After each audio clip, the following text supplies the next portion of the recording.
Bastidores do Food Service. Hoje a gente traz o Igor, dono do I Love Açaí. Esse cara que bate mais de 100 mil pedidos por mês, é referência no setor e tem muito aqui para contribuir com o mercado food service quando o assunto é delivery. Lembrando que o podcast é patrocinado pela Du Gelato. Se você quer uma estrutura de negócio com suporte, com um modelo validado de negócio, procure a Du Gelato. Igor, obrigado, cara, por ter vindo. Um prazer enorme receber você aqui. Um cara que é referência no mercado de delivery. Cara, me conta tudo. Me conta o que fez o Igor começar a trabalhar com food service, a trabalhar com delivery. O que o Igor fazia antes de entrar nesse mundo do delivery e como foi, quais foram os seus primeiros desafios e como que você despontou nesse mercado aí.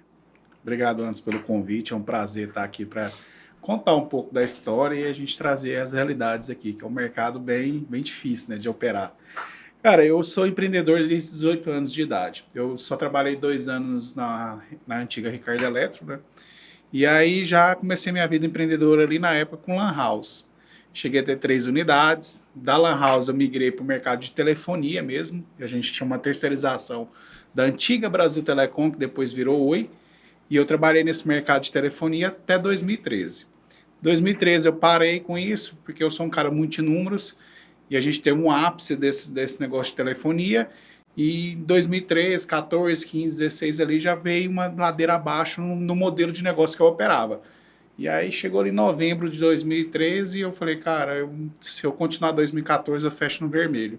A gente tem que saber a hora de parar também, que o empreendedor geralmente ele vai até acabar com os bens pessoais, com tudo, e não desiste do negócio nunca, às vezes, né? E eu, como vinha já uma decrescente dos 3 anos anteriores, eu pus ali todo mundo de aviso prévio no dia 1º de dezembro e encerrei a empresa.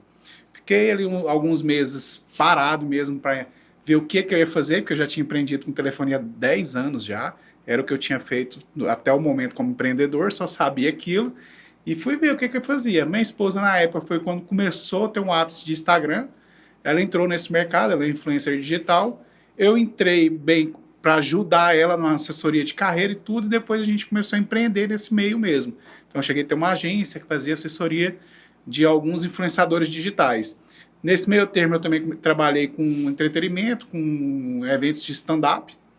E aí, chegou a pandemia. Antes disso, o imóvel que eu tinha lá no Pompeia era um imóvel na avenida principal e tudo, e eu precisava monetizar aquilo. Na época, eu já gostava de açaí, pesquisei algumas franquias para eu colocar nesse imóvel, e a que mais bombava na época era a Festa Açaí, né, no momento. Olhei o valor da franquia da Festa na época, eu achei bem pesado o investimento, era em torno de 179 mil. Há 10 anos atrás era dinheiro. Hoje ainda imagina 10 anos atrás. E aí, como eu já tinha um tempo como empreendedorismo, eu comecei a estudar mais o mercado. Falei, cara, eu vou montar por conta própria e seja o que Deus quiser. E aí, gastei bem menos para montar essa primeira estrutura de loja. A gente fez um brand de marca, criou marca. Eu já saí do habitual, que toda loja de açaí é roxa, a logo.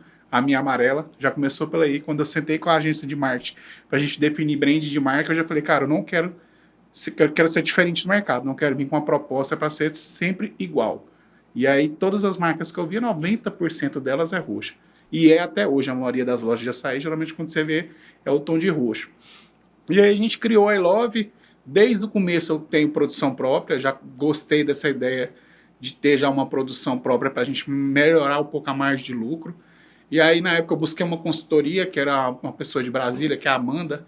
Ela atua na área até hoje, ela formula aí grandes fórmulas de açaí para grandes redes aí nível Brasil. Contratei na época, ela veio em Goiânia, a gente formulou um produto que eu achava ideal e começamos, cara. A I Love startou ali dois anos depois de eu ter parado com telefonia. E os 5 primeiros anos ali foi praticamente uma loja de bairro tradicional, igual qualquer loja de açaí é. Não só com delivery, você trabalhava o ponto de venda ali também. Sim, o ponto de venda era o forte na época. Como não era minha fonte principal de receita, a loja rodou os 5 primeiros anos desse jeito. A gente tinha um gerente, rodava com entregador próprio, um canal de venda via WhatsApp para delivery. A gente não usava nenhum cardápio digital na época, eram as fotos mesmo do cardápio que mandava, aquele trem meio bem arcaico, né? E isso a gente está falando de 10 anos, como que o mercado mudou, né? O cara via as fotos ali, escolhia, mandava endereço digitado, a forma de pagamento e motoboy próprio que a gente pagava via diária. Então, os 5 primeiros anos ficou bem desse jeito. O iFood chegou bem antes de 2020, se não me engano, 3 anos antes, que foi ali o boom da pandemia, só que ele chegou cobrindo alguns locais de Goiânia. Como a gente estava ali próximo ao campus da Faculdade Federal no Itatiaia, quando você ia cadastrar o restaurante, ele dava um mapa de cobertura e ficava só até o Crimeia. E ficou quase 2 anos, cara, desse jeito. A gente todo mês tentava cadastrar, e aí ele falava que a gente ainda não estava na área de cobertura do iFood, e que para tentar mês que vem. Então, todo dia primeiro eu entrava no site, ia lá, tentava cadastrar, não estava disponível. Enquanto isso, a gente foi rodando o WhatsApp, porque não tinha outro canal de venda a não ser ele. E era a minha pior dor, que era? O entregador, cara. O entregador, ele geralmente é a dor do delivery, principalmente quando você não usa a plataforma, os entregadores da plataforma. Então, assim, o restante da loja rodava tudo tranquilamente, mas o entregador era o calcanhar de Aquiles. Porque você tinha compromisso com os caras, marcava as diárias, a gente tinha alguns grupos de motoboy da região, só que a gente pagava um valor pelo ticket médio baixo não tão convincente, né? E acabava que qualquer oferta que ele recebia melhorzinha de uma pizzaria, na farmácia, de qualquer coisa, a gente deixava a gente na mão e ia rodar com outro cara. Então, sempre as dificuldades que a gente teve nesses 5 primeiros anos aí, antes de escalar o delivery mesmo, foi o motoboy, porque a falta de comprometimento deles era bem grande. E aí, era esse negócio. Quando o iFood chegou, que disponibilizou para a gente cadastrar, a gente já tinha a opção de rodar com entregadores do iFood. Foi quando eu realmente tirei o canal de venda própria.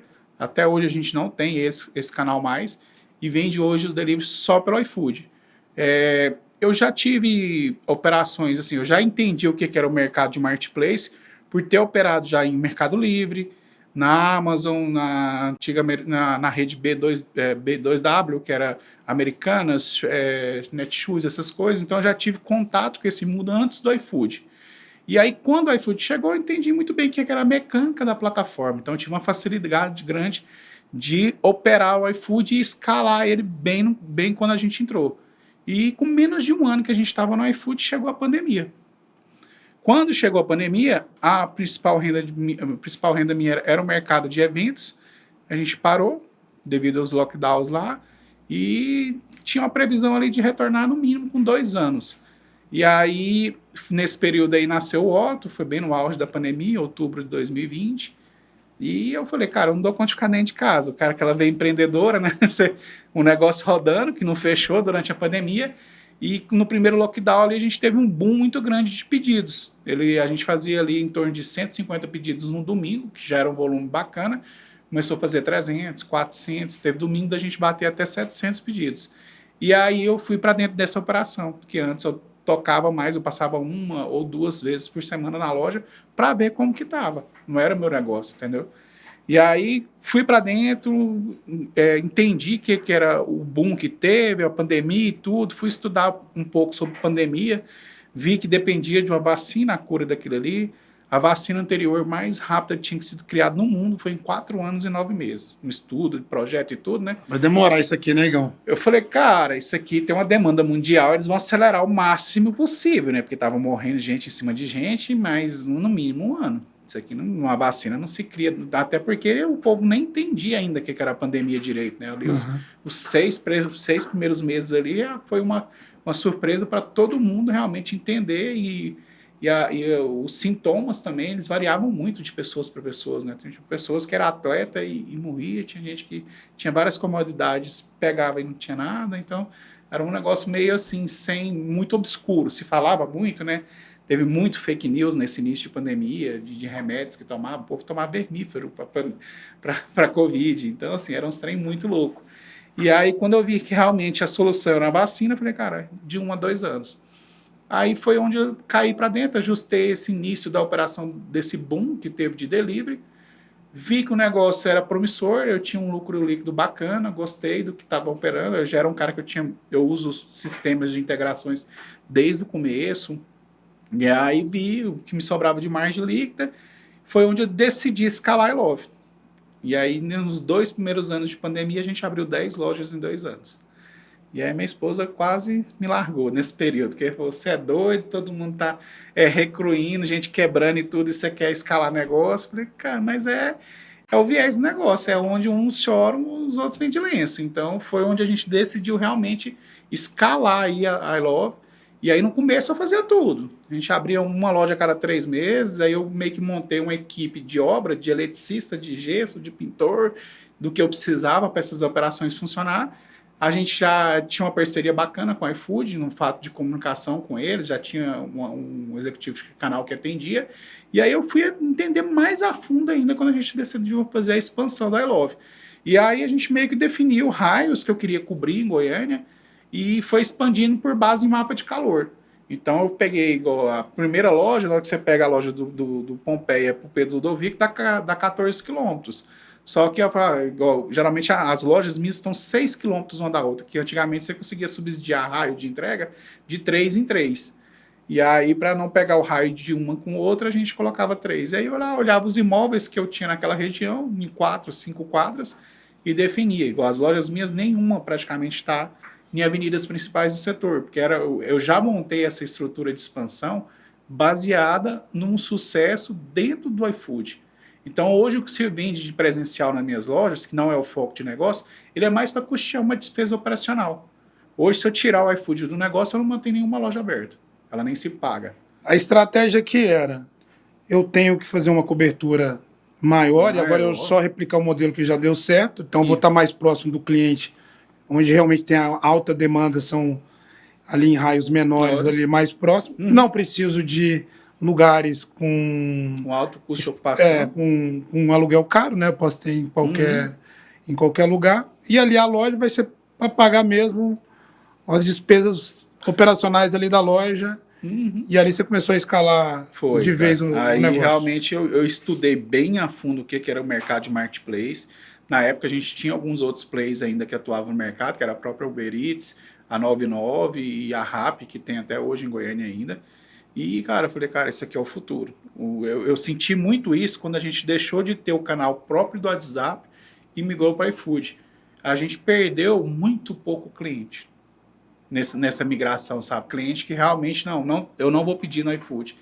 E aí, cara, eu falei, cara, se isso aqui é o futuro e vem essa crescente toda do marketplace aí da pandemia, lógico, teve um boom, todas as plataformas cresceram absurdo na pandemia, mas não foi só a pandemia, né? Depois... Porque o que o povo pensava? Não, realmente agora é a necessidade de delivery e todo mundo vai pedir porque tem que pedir, senão ninguém vai ficar com fome. Mas quando passou a pandemia, esse cliente que foi e viu a comodidade que é se usar o marketplace, pouca gente deixou de usar aquilo ali. Às vezes não com a mesma frequência que ele pedia na pandemia, mas ele tem o hábito e criou o hábito de se consumir através de marketplace. Então, eu falei, cara, isso aqui é o segredo do negócio, eu vou escalar e vou viabilizar meu negócio para cada vez mais ser um parceiro do iFood e trabalhar estrategicamente com ele. Então, esse é o diferencial da I Love. Toda a idealização de negócio, quando a gente decidiu expandir em 2020, foi justamente isso. Então, o que eu venho fazendo é acertos e melhorias para cada vez mais performar dentro do iFood. E é o que geralmente o mercado de restaurante de food service não faz.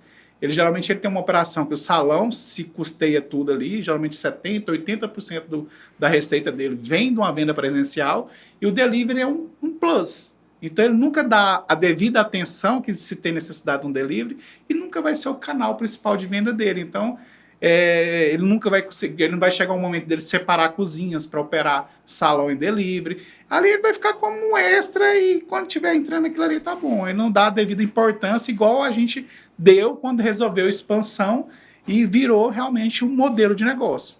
Eu cometi esse erro. Esse erro é um erro clássico. Quando eu comecei a operar também no delivery, meu forte é o ponto de venda, né? É a experiência de loja. Mas esse é o erro mais clássico, você pegar o seu cardápio e colocar esse cardápio dentro todo no iFood ali. E aí até que uma turma me falou, negão, é outro jogo, é outro cardápio. Vamos refazer pratos específicos para o jogo de demanda, porque você vai ver que quando começar a escalar, quanto mais personalizado pior é. E aí a gente começou... Mas é o que você falou, é um erro clássico, para quem tem um sucesso no ponto de venda e vai migrar ali para o delivery, é o principal, acho que o principal erro talvez hoje. Na sua opinião, para quem vai começar, esse erro que eu cometi é um erro clássico para todo mundo. Esse geralmente é na hora que você conversa com grandes operações que tem, principalmente o cara que tem sucesso no salão. Ele nunca vai dar a devida importância que se tem o delivery, porque eu te falei, não é a fonte principal de receita. Hoje, 87% do meu faturamento vem do iFood.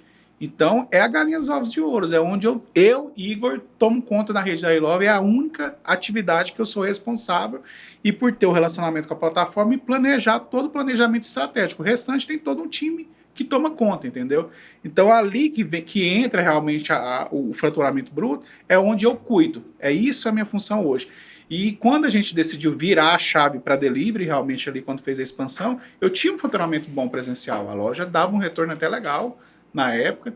Só que eu falei, cara, isso aqui e não tinha chegado ainda no ápice de começar a cair a venda.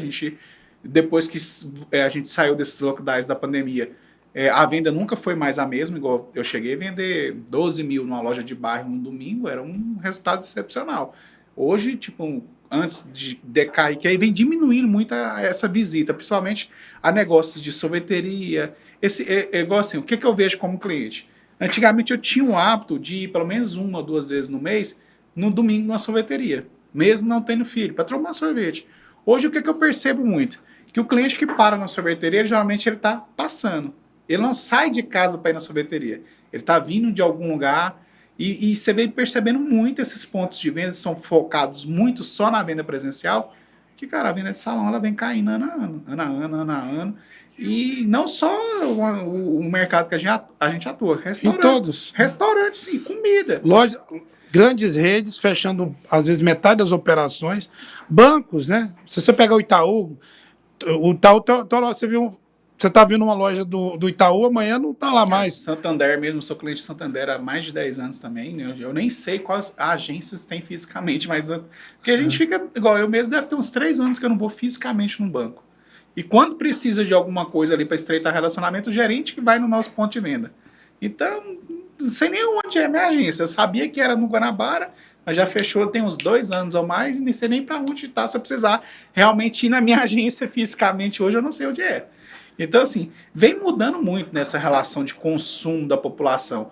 Eu falo assim, ó, eu sou um cara que eu peço muito delivery. Além de viver isso, eu sou um consumidor nato de delivery. Pra você ter noção, eu sou casado há 18 anos, tenho 22 de relacionamento. O meu primeiro botijão de gás durou 12 anos. Pra você ter noção, tanto que eu... Hoje tem imóveis sem cozinha. Sim. Lançamentos de imóveis... Flats, né? Sem cozinha, né? Justamente, tem micro-ondas, mas cozinha mesmo não tem. Não tem cozinha. E é assim, mesmo a gente tendo criança pequena, hoje pra você fazer comida para criança é tudo micro-ondas, você não precisa de fogão mais. E aí, assim, apesar da gente morar próximo da minha sogra e tudo, a gente almoça muitas das vezes lá e tudo, mas eu sempre peço comida, é muito difícil a gente ter o hábito de cozinhar. Lá a gente usa o fogão lá em casa, o dia que vai fazer churrasco para cozinhar a mandioca, fazer o arroz, mais nada. Então, assim... e o que eu percebo? Igual, a gente tinha um hábito de todo domingo sair para restaurantes, né? Para ter aquela experiência presencial. Hoje já tem domingos que a gente acaba que vai tornando a casa da gente um casulo, né? Cada vez mais estruturado, com uma TV boa, Netflix e tudo, e aquele âmbito de estar em casa. A gente vive uma correria de segunda a sexta. Não quer sair de casa, né? Você não quer sair de casa nem para ter uma experiência bacana. Igual a gente mora ali próximo ao Passeio das Águas, eu tinha muito hábito de ir lá no Caserato, no Outback, de ir lá, no barzinho, tudo. E, cara, tá cada vez menos a gente e o meu filho também querendo ir nisso. A gente pede Outback, às vezes, para almoçar um dia de domingo, para jantar. E, cara, a experiência do delivery ela evoluiu tanto nesse sentido que até para as refeições mais elaboradas, se você quer um almoço mais bacana dia de domingo, não tem necessidade mais de sair no ponto de venda. E acaba que o quê? Eu percebo, o valor que se gasta quando você vai presencialmente ele é maior. Bem maior. Porque você chega, o atendimento do garçom, ele te influencia a você gastar mais. Até os valores, né? Até os valores, e acaba que quando você tem aquela experiência em casa, você gosta daquele ambiente, está num ambiente familiar e tudo, e você investe menos comendo em casa do que na própria experiência de um restaurante. Então, a gente acompanha muito antes essa evolução de mercado. E os números das marketplaces falam por si, né, cara? Cada vez maiores, né? O iFood é recorde em 120 milhões, ele está com meta de 180 milhões ele agora já de pedido. bateu 180 milhões de pedido. 180. E aí tá mantendo nessa faixa, mas tem crescentes, igual a gente tem mês que vem agora o evento do iFood em São Paulo, que é o Move, que é onde ele mostra os direcionamentos que ele vai ter para o próximo ano. Então, quem opera aí Food Service é um evento que é imperdível, você não pode deixar de estar lá, porque o nível de network que você cria nesse evento e é onde você vê os direcionamentos da plataforma em si. Então, assim, como que você vai operar dentro de uma plataforma que você não sabe nem para onde ela está querendo caminhar? O Diego ele faz uma palestra lá de umas 3 horas na abertura do evento, que ele mostra os resultados que teve no ano anterior e para onde vai ser direcionado o próximo ano. E bate tudo, né, cara? Tudo que o iFood fala que vai fazer, acontece, né? Né? Geralmente é o planejamento estratégico que ele está mostrando ali, né? Então, agora, ano passado ele falou muito de Hits e iFood Turbo. Foi o que ele realmente destinou dinheiro aí nesses últimos tempos. E quem não segue essas orientações, não é que deixa de vender, mas você vai deixando de performar e vai ficando cada vez menor aquela venda, entendeu? O que eu vejo muito também antes é que, assim, o cara ele quer operar, igual a gente tem a imersão lá que a equipe sua já teve, que é o Acelera Delivery. A primeira imersão que a gente fez para um pouco mais restrito, para entender o que era o projeto em si, que foi para 40 pessoas. A gente fez uma dinâmica do cara pedir o horário de almoço lá, uma comida para comer. A gente estava num auditório que era bacana ali, frente ao Jardim Goiás, eu falei, vamos pedir todo mundo um iFood hoje para comer. Tinha gente que não tinha nem o iFood instalado. E o cara vendia, o restaurante dele vendia no iFood. Eu falei, cara, como que você opera uma plataforma se você não tem nenhum aplicativo? Eu não vou falar nem de consumo, mas você não tem nenhum aplicativo para você ver a sua loja lá dentro. Como que ela está sendo apresentada para o cliente? E é assim, o que eu vejo? É uma falta de informação e interesse em estudar aquilo muito grande, que o próprio iFood ele criou um canal que chama iFood Parceiros na pandemia, que ele fez uma pesquisa na época e que a maior dificuldade que ele tinha era a forma que ele comunicava com o restaurante. E como funcionava isso? Era news que chegava via e-mail. Então, tudo que ele ia lançar novo, mandava um e-mail. E aí, cara, se você via e-mail, se você não sei o que, era problema seu. E aí foi onde ele criou um canal chamado iFood Parceiros. Esse canal é um Instagram próprio, um canal de YouTube, onde ele faz toda essa comunicação com o dono de restaurante que opera lá dentro. E aí depois ele criou o cargo de embaixador, que é o João Barcelos, que assume isso aí já há 4 anos. E tem diversos influenciadores que já falavam sobre marketplace na época e alimentação no geral, que foram convidados para ser parceiro desse projeto, que é o Conexão iFood. Se não me engano, tem 27 a nível Brasil.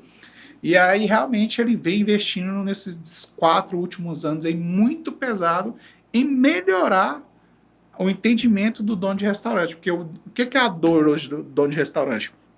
Ele fala que a plataforma, a taxa é cara, que o iFood rouba ele, que o iFood não presta, que não sei o quê. Cara, quando você vai ver, o cara faz tudo errado. O cara não tem coragem de estudar nada. Ele acha que só vai abrir lá e Deus vai descer na terra e falar, não, aqui, meu jovem, você foi escolhido, vai lá, vende. Cara, não é assim. Hoje, qualquer área, quando você vai montar um negócio, quando você investe de conhecimento, estuda, planeja, faz tudo. Aí o cara acha que abrir iFood é só lá e abrir. O erro de precificação, ele acontece também no ponto de venda e talvez seja, hoje, uma das maiores causas de empresários estarem falindo. É uma coisa básica, mas que mesmo na loja parece mais simples.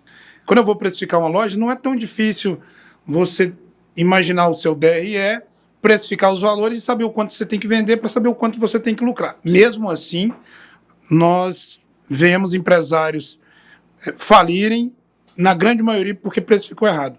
O iFood, ele, nesse quesito, eu vejo que ele tem um desafio maior. Se o cara não for entender mesmo como precificar na plataforma, igual você falou, todo o restante que ele tem que conhecer aí, não tem como mesmo ele ganhar dinheiro, mas igual você falou, o cara não mergulhou mesmo na plataforma para conhecer, para entender o jogo e ganhar dinheiro com aquilo, né? Sim. E você tem o Acelera Delivery, tem uma mentoria que você está lidando com vários restaurantes. Uhum.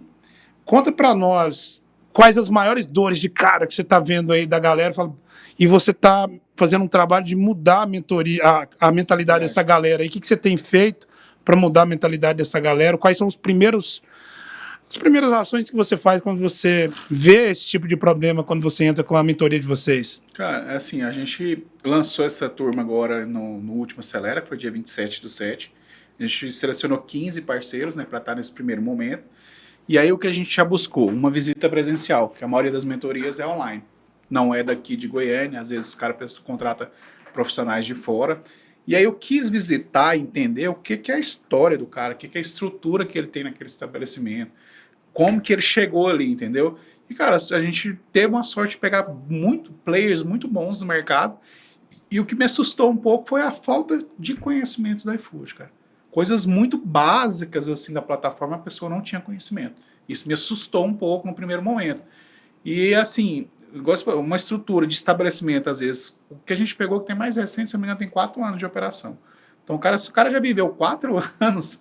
Então, assim, não é um empreendedor comum, ele já passou por muita coisa, e esse mercado de alimentação, você sabe que não é fácil o cara manter aí no mercado. Ele abre empolgado ali, mas geralmente fecha mais rápido ainda, né?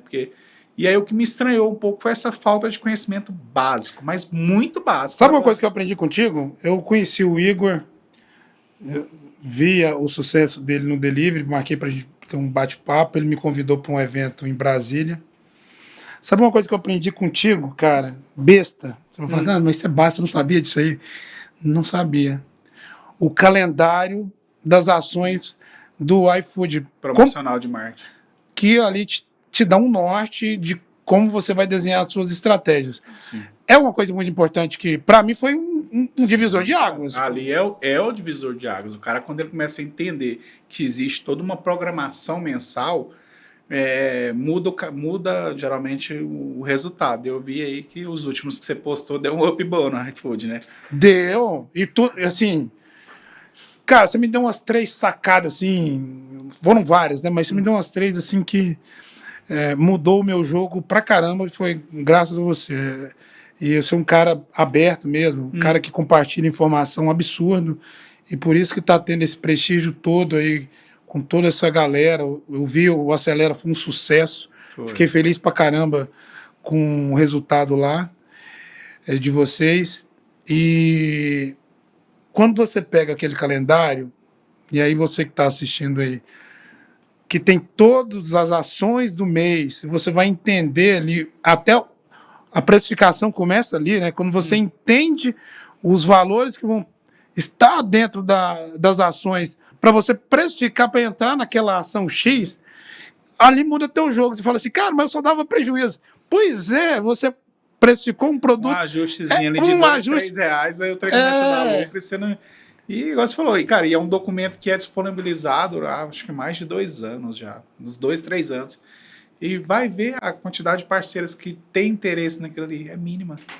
E ele não é simples assim, não, depois que você pega ele é simples. Mas até você entender aquilo... O primeiro contato assusta. O primeiro contato você vai ter que gastar um tempinho para entender aquilo lá, ver onde você vai posicionar os seus produtos. Agora, peraí, eu entendi o jogo e vou posicionar... eu criei produtos, Igor. Eu tive que... Cara, esquece do gelato, como a gente faz. Eu criei produtos específicos para encaixar dentro daquelas promoções ali. É muito comum também que eu vejo, é isso aí, ó. O pessoal, quando vê uma estrutura de cardápio dentro da plataforma, muita gente não entende que a gente tem uma estrutura de cardápio de venda normal, ali uns 15, 16 itens, depois começa um monte de item que é focado justamente para promoção. Ele fala, cara, mas por que aquele tanto de item e tal, não atrapalha? Eu falei, cara, não, porque geralmente o cliente ele só roda ali 1, 2, 3. Na hora que ele começa a ver itens repetidos, ele para, ele volta. Ou, se ele for tomar a decisão de compra, ele compra ali em cima. E hoje, cara, o que acontece? O iFood está baseado muito em listas promocionais. E o cliente que ele está vendo uma lista, que ele tem interesse no seu produto, ele nem vê a estrutura de cardápio, ele clica para comprar e já cai no checkout. Tem cara que compra de você e não sabe nem entra no seu cardápio. E não sabe nem quem você é. Ele não vê. Tem cara que é tão desatento, é tão prático o sistema de compra do iFood, que ele clicou para comprar, caiu no checkout. Ele vai só, se já está salvo o cartão, se ele é um cliente do clube, ele avança mais uma vez, o pagamento foi feito. Ele às vezes não atenta nem o nome da loja que ele comprou, porque o pedido já fica lá e tudo. Então, assim, é um processo tão simples de compra e por isso que o cliente não sai da plataforma. Igual eu vejo muitos restaurantes tentando tirar o cliente do iFood. Cara, o cliente do iFood é do iFood, esquece. você cria um canal próprio de venda, investe nisso, para ele vir pelo seu canal de venda, pela sua marca, que você tirar do iFood, você pode... é caro, eu já tentei. Eu tentei, galera, e desisti. Eu tentei. O iFood tem uma ferramenta para isso. É caro. E, cara, assim, é onde o povo fala, não, o iFood é caro. Cara, eu não considero o custo do iFood caro. Porque se não fosse ele, eu não tinha nem de perto 20% do resultado que eu tenho hoje.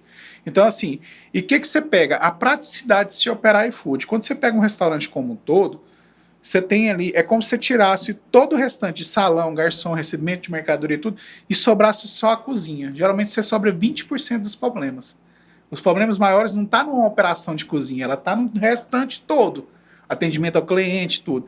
Então você pega ali 20 a 30% do seu restaurante, que é a sua responsabilidade com o iFood. O que é? O pedido vai chegar para você, você monta e entrega para o entregador dele entregar.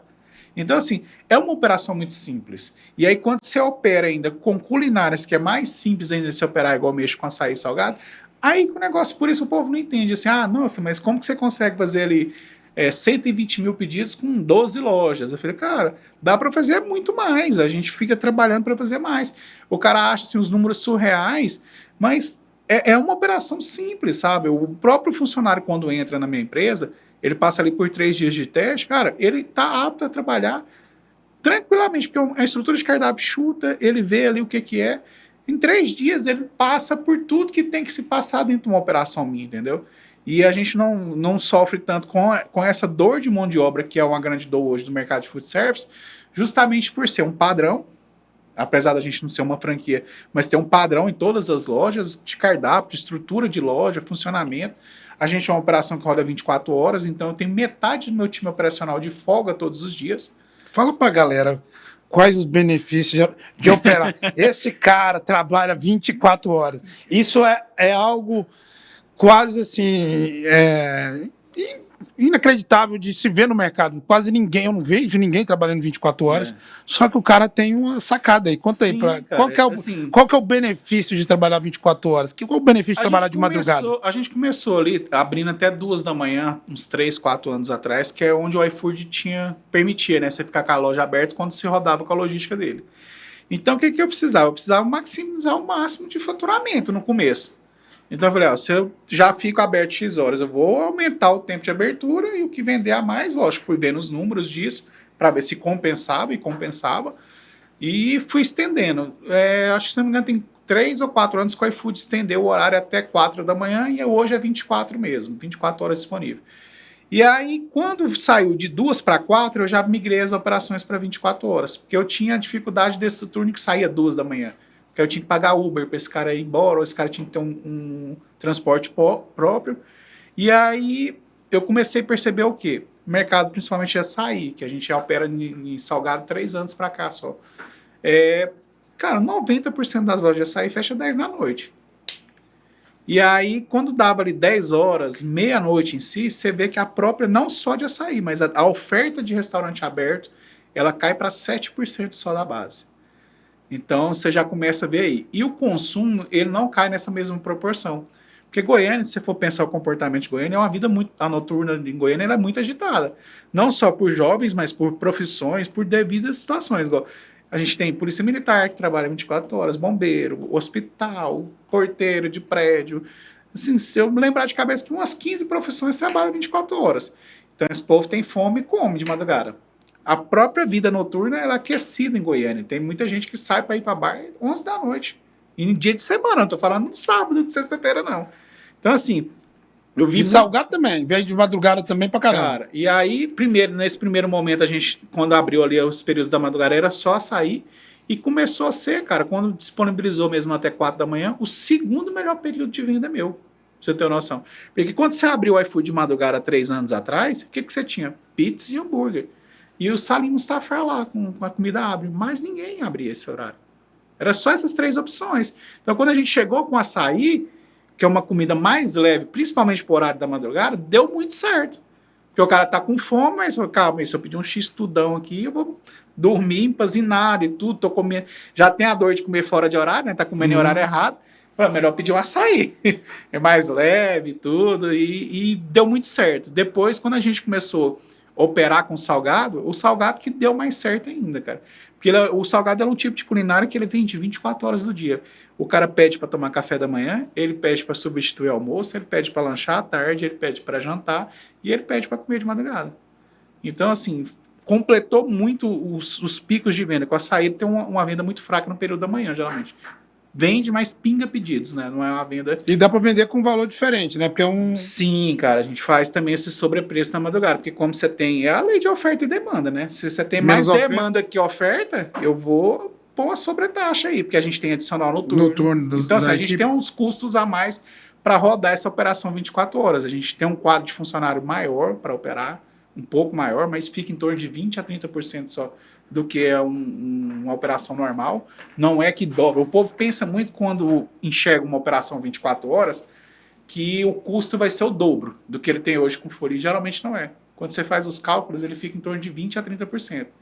Só que a venda que se incrementa se operando 24 horas, ela é maior que isso. Pelo tempo que você fica aberto, sabe?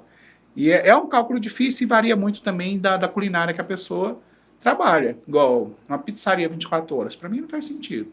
O horário de consumo. Vai depender muito da culinária. E aí, o que é o bom dessas escalas 24 horas? Eles trabalham 12 por 36, então você não tem feriado, você não paga mais hora extra de feriado. Tem um monte de coisas. Essa mesma nova legislação não pegaria, né? Não pegaria, que é aí a briga da escala 5 por 2. Não me afetaria. Você tem uma escala que não te afeta não hoje. Me afeta, então assim, tem as vantagens, sabe? Não é um negócio ruim. E eu vi muito uma frase do Joel J lá um tempo atrás que ele falava, cara, para mim aluguel tem que ser monetizado o máximo possível. Que é uma coisa que é necessária, que você não vai sair comprando imóveis para operações, mas você tem que tirar o máximo de retorno daquilo ali. E foi quando eu fui vendo. Que, cara, para mim extrair o máximo disso aqui, essa loja tem que funcionar 24 horas todos os dias. Foi uma das vertentes. E aí deu super certo. No nosso caso até energia, né? Porque assim... A câmera fria tá ligada, o freezer tá ligado. Vai estar ligado de qualquer jeito, né? O custo fixo operacional, ele aumenta muito pouco. Então, assim...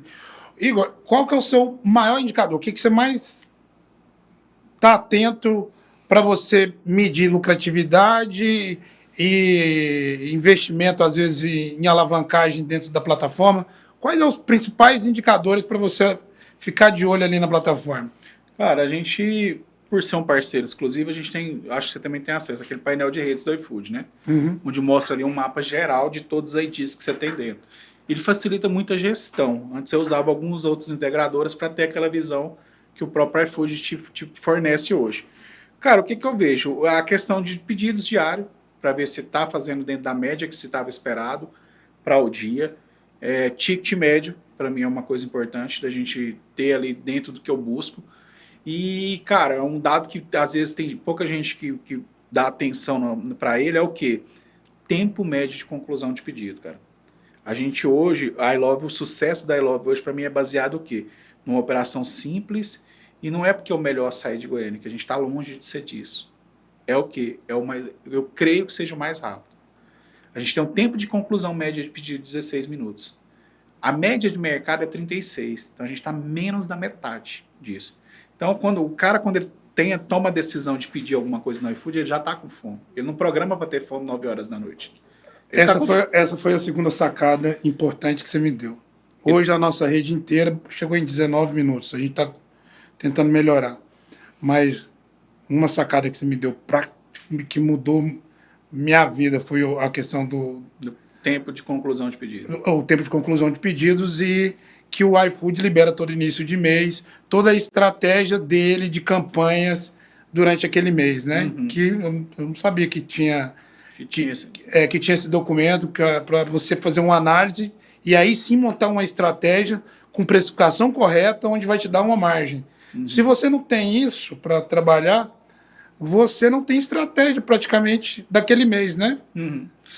Cara, assim, o tipo de culinária que eu opero, ela é uma culinária de ticket médio baixo. E aí, assim, o que eu vejo muito com o comportamento de cliente? Você está presente no máximo de promoção que você der conta de participar. Porque, assim, tem clientes que abre o iFood para pedir um açaí? Tem. Mas ele não é a maioria da sua venda. E nem da sua marca, às vezes. O que é o comportamento, geralmente? Ele abre somente noturno. Ele abre para pedir um lanche. Mas se ele vê lá, às vezes ele tá olhando uma loja de hambúrguer, aí ele não, a estrutura de cardápio ruim, não vê uma oferta, volta. Aí ele vê ali uma lista, ele clica na lista, aí ele vê ali um copo de 500 ml por R$ 9,90, ele nem queria tomar açaí. Ele falou, que 10 conto na açaizão de 500? Peraí, é isso aqui. Frete grátis. Frete grátis, vai chegar em 15 minutos, entendeu? Então, assim, o poder de decisão do cliente está muito variado por tempo de entrega, que isso o Diego falou muito no último Move, a recorrência de venda também e operar numa faixa de ticket médio menor, ela te dá um oceano de opções ali. Por quê? Hoje, se você pensar, mais de 70% dos pedidos do iFood está com um ticket médio de R$ 45 para baixo. Então, se você opera para cima disso, você já está perdendo praticamente 70% do mercado. Não é que esse cara não vai pedir de você, mas a tendência de não pedir é grande. É um cara que gasta de 45 para trás. Então, você vai tornando a boca do funil cada vez menor, cada vez menor. E eu já faço ao contrário. Tudo que eu faço é justamente para pegar o máximo possível desses clientes. Eu não tenho um cliente de alto padrão que gosta. O cara que gosta de um açaí mais elaborado, tudo, ele pede no Madruga, ele pede no Oakberry, ele pede... Entendeu? Ele não vai pedir de mim. Porque o cara busca mais a qualidade de produto, a experiência e tudo. Mas, igual eu falei, o poder de decisão de venda nossa é muito baseado em tempo de entrega e é coisa ser prática, uma estrutura de cardápio que converta, que o cara entenda ali, ele bateu o olho e ele já sabe o que ele tem que pedir. Isso faz total diferença. Eu vi uma dica também de um cara sobre delivery, assim, cara, cada vez menor, né? Cada vez os pratos, a pizza, o açaí, cada vez é menor para você estar dentro de uma gama de promoções onde tem a grande maioria de saída dos pedidos, né? E então, assim, ali onde você abre a questão do cara tirar as objeções. Porque quando você vê uma oferta ali, por mais que um açaí de 200 ml, igual a gente faz a oferta do açaí de 200 ml com granola leite condensado, cara, mas 90 centavos, ele é tão insignificante hoje em dia, que não é nem R$1, 90 centavos, com taxa grátis, que o cara pode estar nem com fome, ele pede. Entendeu? E o que é o bacana disso? O iFood ele traz uns números pra gente que mostra que em torno de 30% desses clientes ele tem um LTV alto, que ele vira cliente seu, ou seu ou da plataforma. Então, assim, você participar disso, igual a gente ainda consegue ter lucro nessas operações, tem gente, igual o McDonald's mesmo opera com alguns sanduíches nessas promobombs negativo, cara.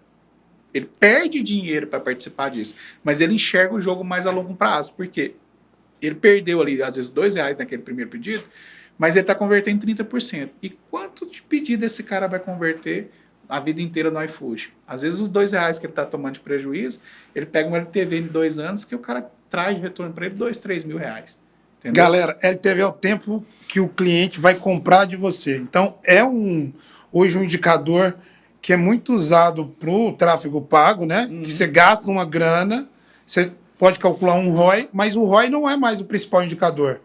O LTV é porque ele vai medir o quanto esse cara vai comprar de você, quanto tempo esse cara vai comprar de você. Se você tem uma média de 2 anos ali de um cliente, de um LTV, de um cliente comprando de você, aquele investimento que você fez inicial passa a ficar barato, né, Igão? Mesmo que você empata, acabou de ficar barato. Esse cara vai comprar 2 anos de você. A maioria dessas franquias grandes que operam promobombs, ela nem ganha dinheiro. Ela toma prejuízo. Só que ela enxerga que é uma ação tão importante de conversão de venda que ele olha simplesmente o LTV desse cara. Entendeu? Quanto que esse cara vai trazer? E a entrante de novos clientes no delivery, você tem que ter ali pelo menos de 30% a 40%. Novos. Então, assim, se você não trabalha esse indicador e fica acompanhando isso, você cai em performance, você cai em venda, cai em número de pedidos, faturamento, e às vezes você não entende por quê. Às vezes você não está participando de ações para trazer novos clientes, você só está com os clientes que é recorrente. Esse é um indicador importante. Igão deu ouro aqui.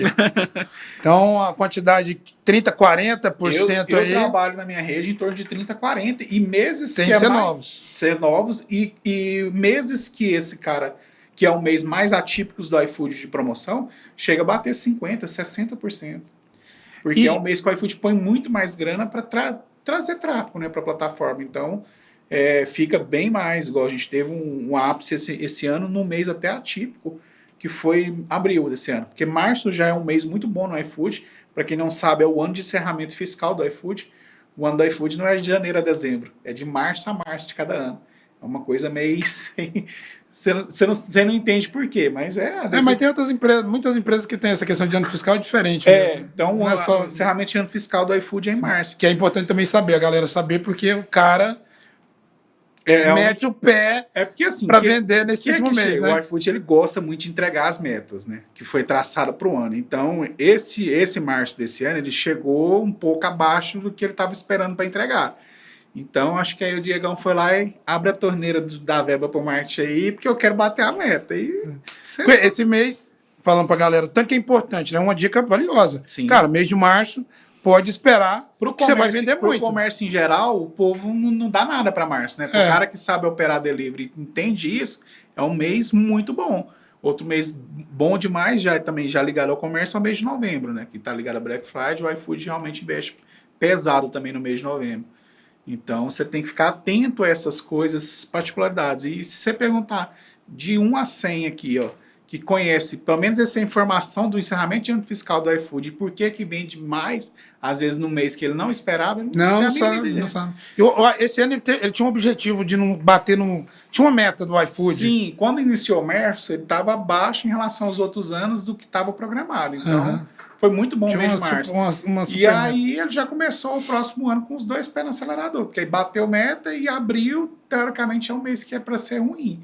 Mas foi onde a gente bateu o recorde de pedidos, cara. Esse mês específico, a gente viu aí que as promobombs até agora não saiu muita verba. O que aconteceu aí? Ele vem mudando muito, igual o próprio Diego direcionou lá no Move, para as promoções do Move, cara.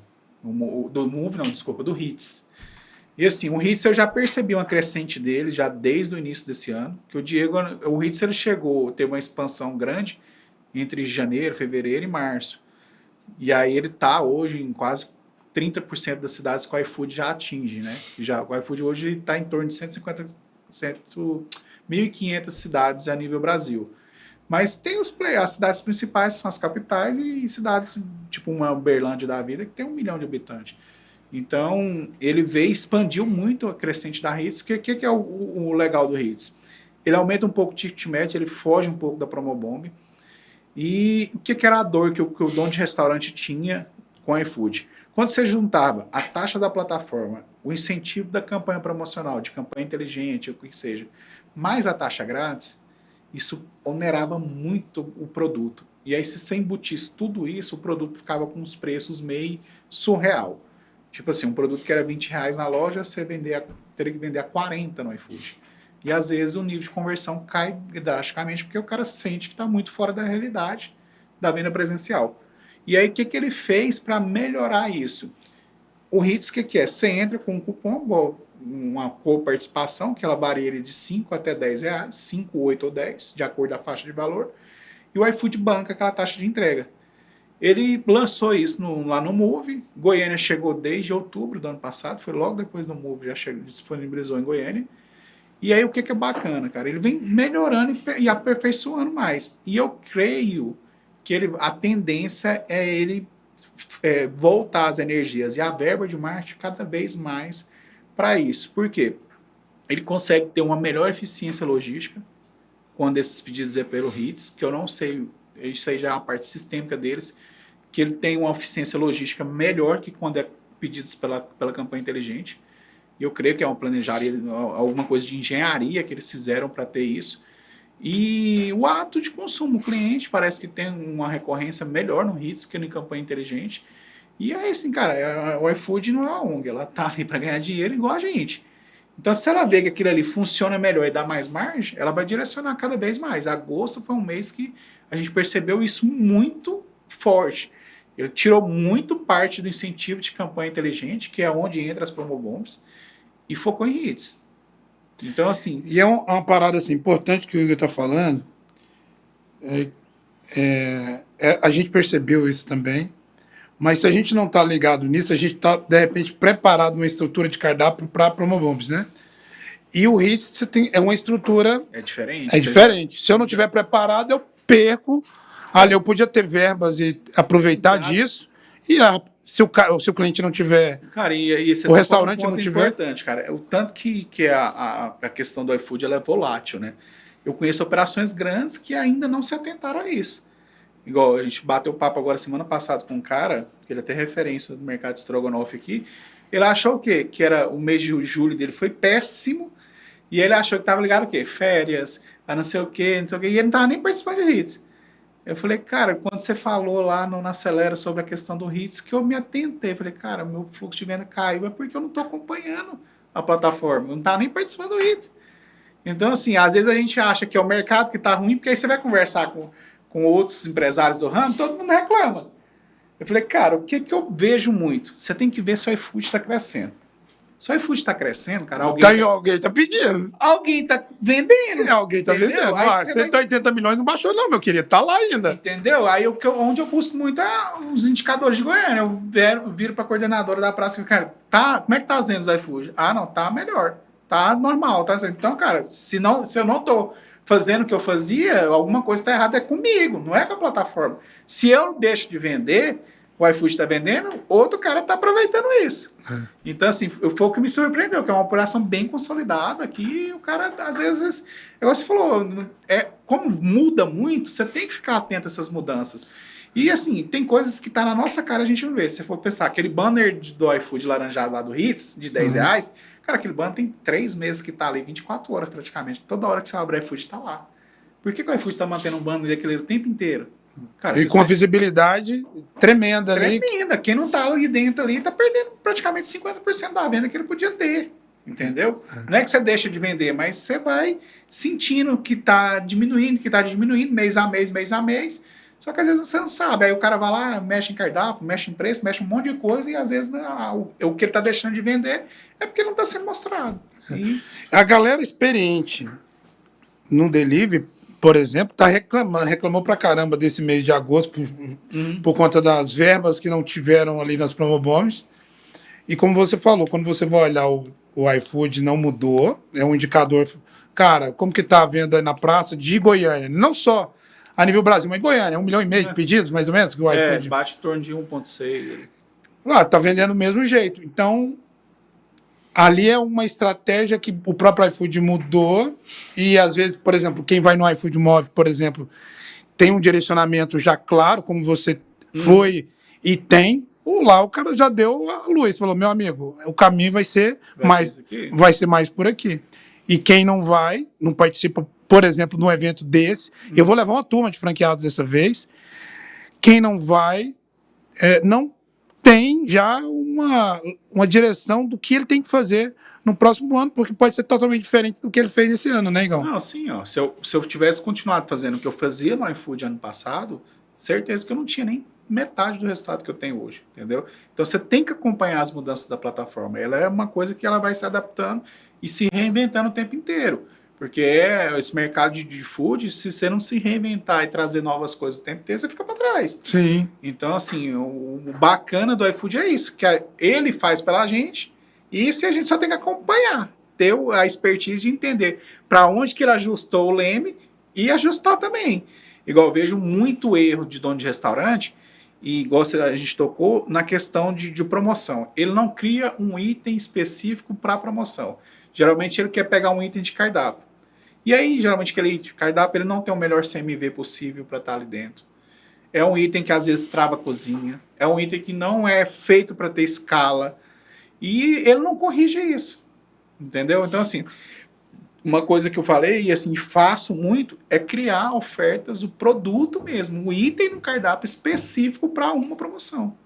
Porque eu vejo que ela tem, o que eu posso ter de margem naquilo ali e vou lá e desenvolvo alguma coisa para aquilo. E sem você ter o que a gente falou nessa lista de promoções do mês, sim, o da essa estratégia que vai ter ali no mês, você não consegue fazer isso, né? Sim, sim. Quando o cara começa a entender isso, a vida dele começa a mudar, porque ele acha que chegou no cardápio perfeito. Não, olha só, acabou de ter uma promoção no valor X, que se eu não tiver um prato específico, até inventar um prato que tem um CMV ideal para colocar aqui, eu não participo desse jogo aqui, talvez esse jogo aqui vai ser o grande volume de vendas aqui, e como você falou, cara, não pode ser nenhum prato que trava essa operação, você vai ter que pensar em escala, que vai ter muita escala ali naquele item específico. É igual você falou, cara, é igual eu falo desde o começo que a gente começou. O cara tem que entender o jogo, ele tem que estudar, ele tem que dedicar mais tempo ao delivery. Ele não é um mercado difícil de se operar, desde que você tenha informação, e sabe o que está fazendo. Igual as próprias ofertas do Hits, eu vi algumas redes se atentando, estão fazendo ofertas e não estão se atentando que ela não tem o custo da entrega embutido naquilo ali. E aí estão fazendo ofertas ruins, porque a partir do momento que você sai de uma promobomb de 90 centavos para um item que o menor preço que você vai conseguir é R$ 10, o cara, para gastar 90 centavos, ele não pensa, ele compra qualquer coisa que está lá. Agora, para ele pagar R$ 10 com taxa grátis, a oferta ela tem que ser mais condizente ao valor. E aí, onde eu estou vendo muita gente errando no Hits é isso. Porque ele geralmente está tão acostumado a precificar e criar itens com taxa entrega grátis, que ele não pensa isso quando ele vai idealizar o produto por Hits. Ele embute junto. E aí ele não tem esse custo. E aí quando você embute todos os custos envolvidos, taxa da plataforma, a taxa da promoção, mais a taxa grátis, a oferta em si ela geralmente fica ruim. Entendeu? Então, o cara tem que se atentar a isso. Igual eu conversei com um rapaz que eu gosto muito de São Paulo, que é o Delivery Campeão. Cara, ele falou, nossa senhora, a gente nunca vendeu tanto no Hits, mas por quê? Eu converso com meu mentorado, na hora que eu falo de oferta, o cara não consegue entender que ele não vai ter custo de taxa de entrega naquilo ali.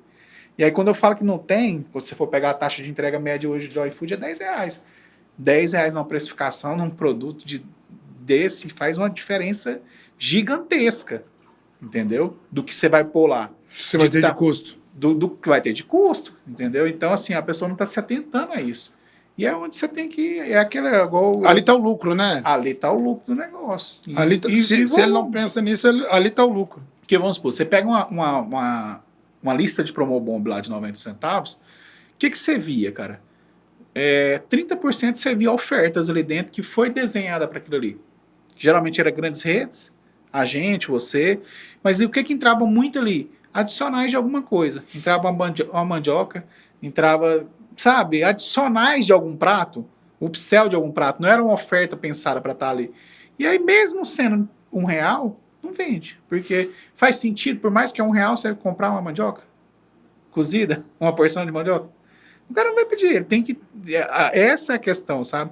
O cara entender que a oferta para aquela lista ela tem que ser condizente. O cara tem que pensar, cara, eu vou comprar isso aqui, eu compraria isso aqui se eu ver isso aqui no aplicativo por esse preço.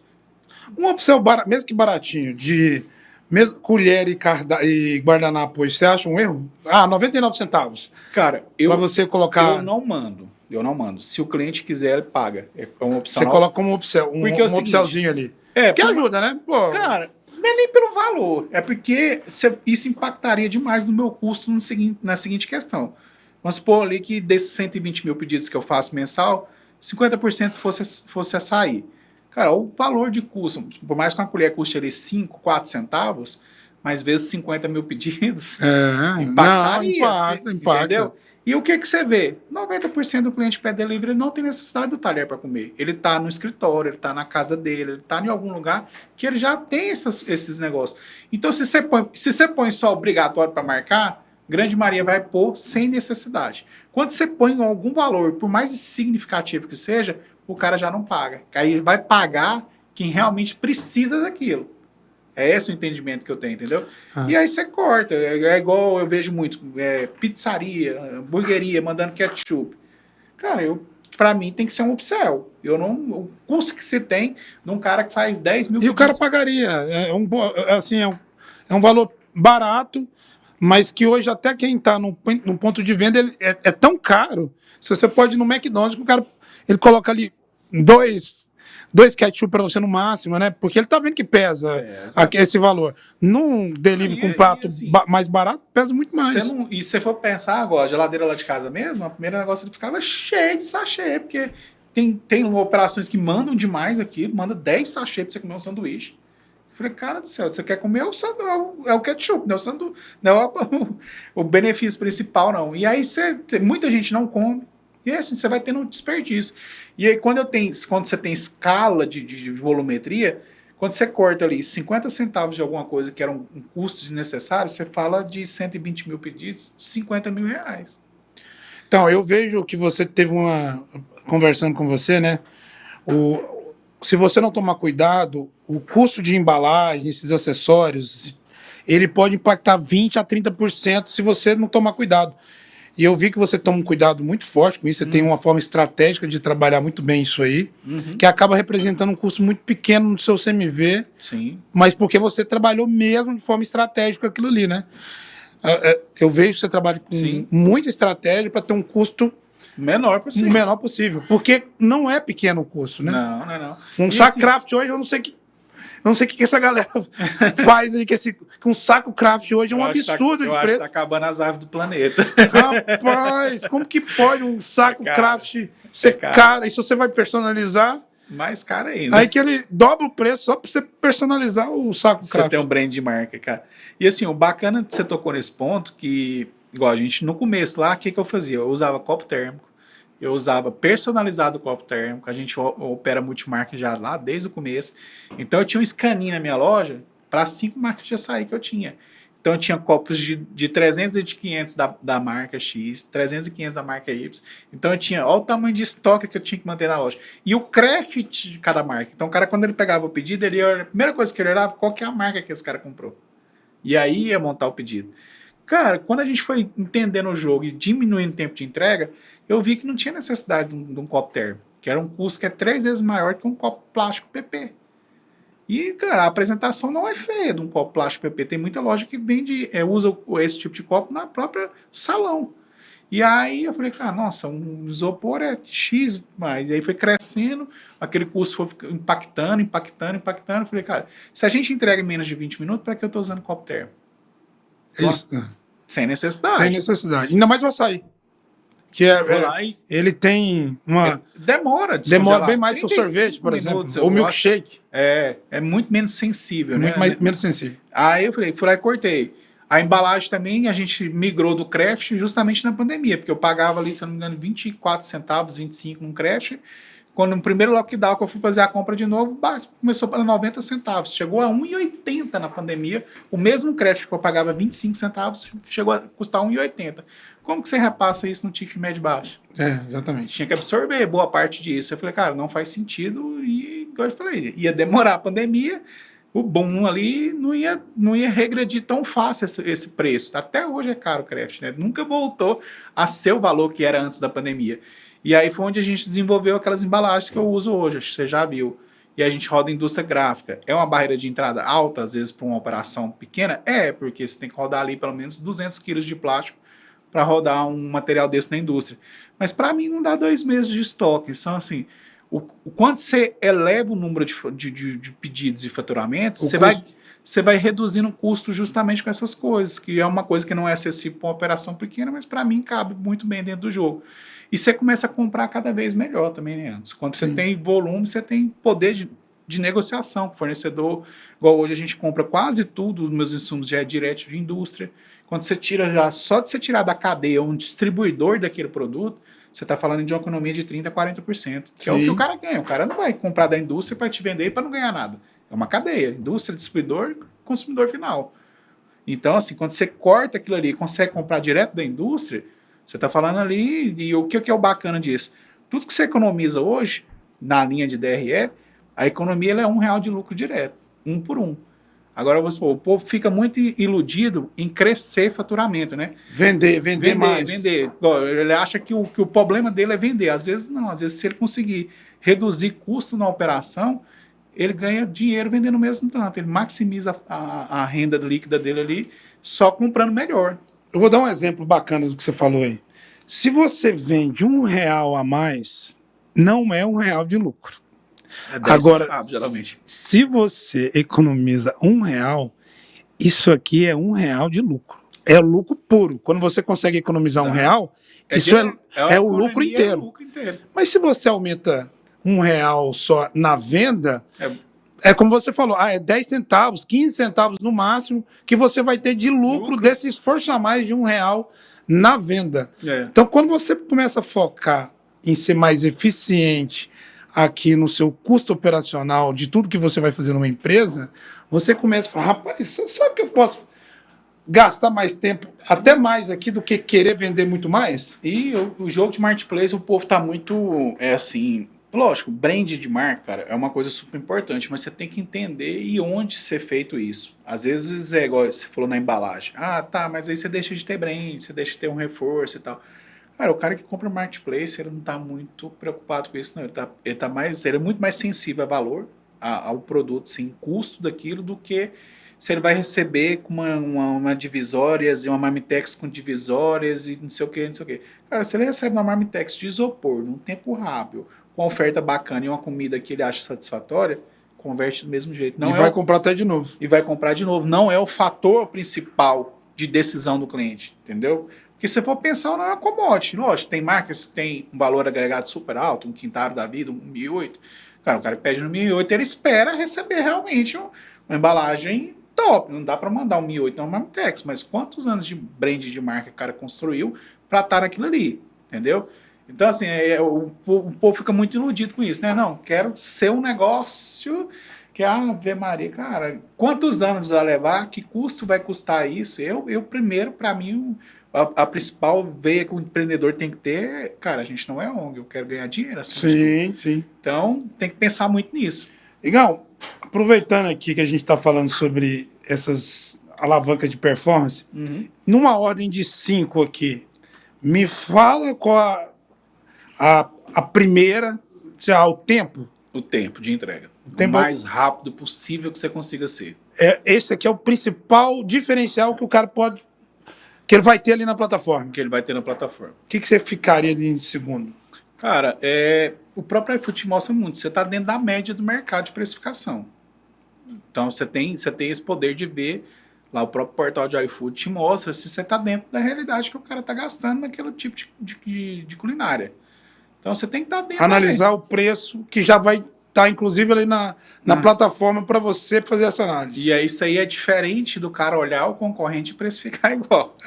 Ele vai ter que pegar isso aqui e analisar o custo dele, CMV, ver se ele dá conta. e onde ele vai encaixar isso aqui. Onde ele vai encaixar isso aí. Nas diversas promoções, ele tem que achar, ele precificou. Agora, cara, eu não posso participar, de repente, de uma promoção X, mas posso participar de uma outra promoção. Sim, sim. Então vamos colocar em terceiro. Cara, analisar onde você vai colocar, depois que você analisou o preço, onde você vai colocar isso aqui agora? Sim, sim. Talvez seja a terceira apoio. Quais as promoções que eu vou participar? Cara, entender que o jogo do delivery é diferente de salão, idealizar um cardápio para delivery. É outra coisa também. Você vê muita estrutura de cardápio ruim. Às vezes o cara tem visita na loja, mas a conversão dele é muito baixa. Porque ele não tem a visão de estruturar um cardápio para o jogo de iFood. Ele fica preocupado. Engenharia de cardápio. Vamos colocar na quarta. Eu considero a quarta um dos pontos super importantes. Porque não adianta nada ele trazer cliente para a loja, ter preço bacana e fazer tudo, só que o cardápio é ruim. Então não vai converter, ele vai tá dando um tiro no pé o tempo inteiro. Ele tá com clientes entrando naquela estrutura de cardápio dele, e aí todo o trabalho que ele fez em ter tempo de preparo, em ter uma oferta bacana e tudo, ele para ali na conversão, que é onde o cliente vê a vitrine e não consegue comprar, ou tem um abandono por ser uma estrutura ruim. Avaliação em foto é uma coisa que você acha hoje que Cara, isso... já foi mais. Já foi mais. Hoje não é... Eu não considero um fator importante. Na minha operação é o que eu menos... Eu só vejo indicar, assim, eu uso um sistema para ver no próprio portal também você vê o indicador geral, mas quando você faz o básico bem feito, geralmente sua nota é boa. Entendi. Entendeu? Então, assim, não é um fator que eu tenho importância hoje na minha operação. Mínimo. Eu olho o indicador a cada 15 dias. Bacana. Igor, cara, aqui foi uma aula. Uma puta de uma aula. Que isso. Quem assistiu esse podcast completo, você pode começar num outro nível o jogo de delivery assistindo esse podcast. Então, eu queria agradecer demais a presença do Igor, esse bate-papo rico pra caramba e essa aula, cara, incrível que você deu aqui de delivery, compartilhando com toda uma audiência do mercado food service, para que a galera não perca dinheiro, que a galera realmente enxergue que o delivery pode sim ganhar dinheiro, é só jogar o jogo do jeito certo, né? Sim, com certeza. Suas considerações finais, qual o recado que você deixaria para essa audiência que quer trabalhar com delivery aí? Um novo projeto que a gente fechou agora, que eu quero dar dica aqui, é em parceria com o Sebrae. A gente vai ter 3 oficinas agora nos próximos meses, falando sobre as ferramentas de alavanca do iFood. A primeira vai ser agora dia 1/9, lá no auditório do Sebrae. Vou lá. participar, viu? Isso, Me inscrevi lá, vou participar. exclusivamente sobre hits. Vai ser um evento das 15 às 18 ali. A gente vai fazer em torno para uma audiência em torno de 150 participantes. Depois a gente vai fazer uma sobre campanha inteligente e uma sobre o iFood Ads. Então, bem provável que vai ser o primeiro dia de cada mês. Então, primeiro do 9, primeiro do 10 e primeiro do 11.